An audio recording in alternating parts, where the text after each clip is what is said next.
Tatlong weather system daw ang magpapaulan sa iba't ibang bahagi na naman ng bansa ngayong araw. Alamin natin yan mula kay Pag-asa Weather Specialist Rhea Torres. Magandang gabi, Rhea.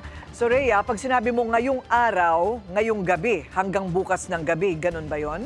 Yes po, tama po. Although nakikita po natin na itong mga weather systems po na ito ay magpapatuloy po yung mga pag-ulan for this week sa malaking bahagi po, especially sa may Visayas and Mindanao area. Okay, so Visayas and Mindanao. So, gaano katagal naman itong inaasahang pag-ulan na ito? Ilang araw?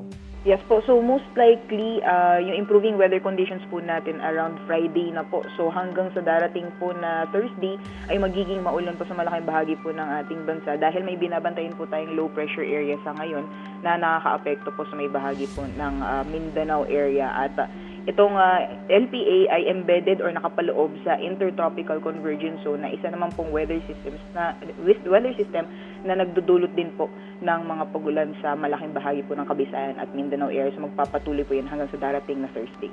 Ayun, so Visayas, Mindanao, tayo dito sa Luzon, medyo okay ang ating papawirin. Ano? Tama ba?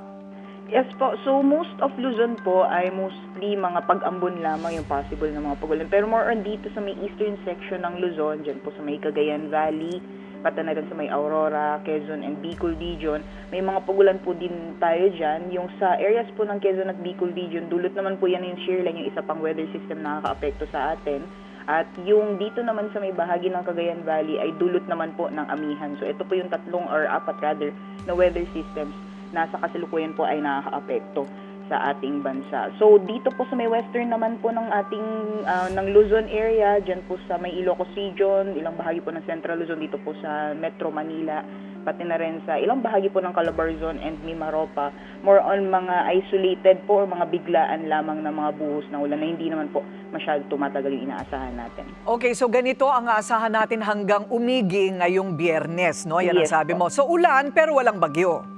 For now po, ito kung yung LPE po kasi nasa moderate chance na mag-develop pero dahil may kalapitan po siya sa kalupaan, medyo nakikita po natin na mananatili po siyang low pressure area habang nakaka-apekto po dito sa may Visayas, Mindanao area. Meaning, anong ibig sabihin nun? Wala masyadong hangin, konting hangin.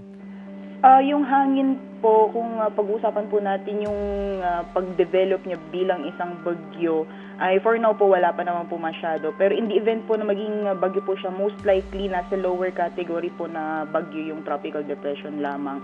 At yun po, hindi po masyadong gaano kalakasin yung mga hangin na dala po nito. Except na lang po yung mga areas na medyo gawa po or mga kabahayan, for example, na gawa po sa mga light materials. Tama ba na may humahabol pa na isang bagyo sa katapusan ng taon, Rhea? Yung data po kasi natin, usually by the month of December, nasa 1 hanggang sa 2 po yung posible na mabuo or pumasok po ng PAR. So for now po, itong LPE pa lang yung nakikita natin, and for the next few days, wala pa naman po tayo nakikita susunod dito sa our low pressure area ngayon. Sana nga, ano? Maraming salamat, Pag-asa Weather Specialist Rhea Torres.